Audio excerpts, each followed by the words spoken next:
Hi friends, welcome to Souji's kitchen. ఈరోజు మా అమ్మ కోసం అని చెప్పానని నువ్వులు ఉండలు చేస్తున్నాను. ఎలా చేద్దామో చూసేద్దాం రండి. నేను దీనికోసం 600 గ్రామ్స్ నువ్వులు తీసుకున్నాను. మంట ఎక్కువలో పెట్టి వేయించద్దు, మాడిపోతాయి అన్నమాట. అందుకనని సిమ్లో పెట్టి వేయించుకోండి. వేగే వరకు ఇలా తిప్పుతూనే ఉండాలి, అప్పుడే ఈక్వల్గా వేగుతాయి అన్నమాట. లేదంటే కొన్ని వేగి కొన్ని వేగకుండా అలా ఉంటాయి. అందుకనే అయిపోయే వరకు ఇలాగే తిప్పుతూ ఉండాలి.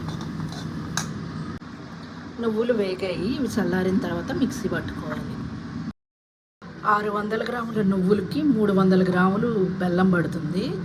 లేదు కొంచెం తీపి ఎక్కువ తినాలి అని అనుకునేవాళ్ళు ఇంకొక 50 ఆర్ 100 గ్రామ్స్ ఎక్కువ కలుపుకోవచ్చు.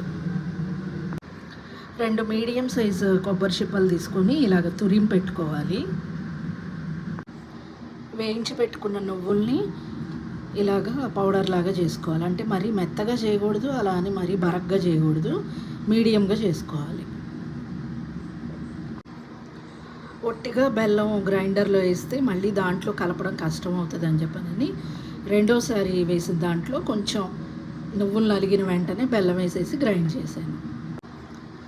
తురిమి పెట్టుకున్న కొబ్బరి కూడా వేసేద్దాం.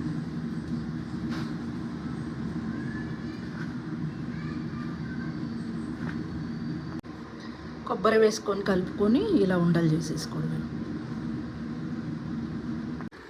నువ్వుల లడ్డూలు రెడీ అయిపోయాయండి. ఇది చాలా హెల్దీ ఫుడ్. రెగ్యులర్గా కాకపోయినా అప్పుడప్పుడైనా చేసుకొని తినండి. ఎందుకంటే నువ్వుల్లో కాల్షియము, ఐరన్, హెల్దీ ఫ్యాట్స్ ఉంటాయి. అవి చాలా ఉపయోగపడతాయి మనకి. అందుకని అప్పుడప్పుడు అయినా కానీ చేసుకొని తినండి. ఈ వీడియో మీకు నచ్చితే కనుక లైక్ చేయండి, షేర్ చేయండి. Please subscribe my channel. Thank you.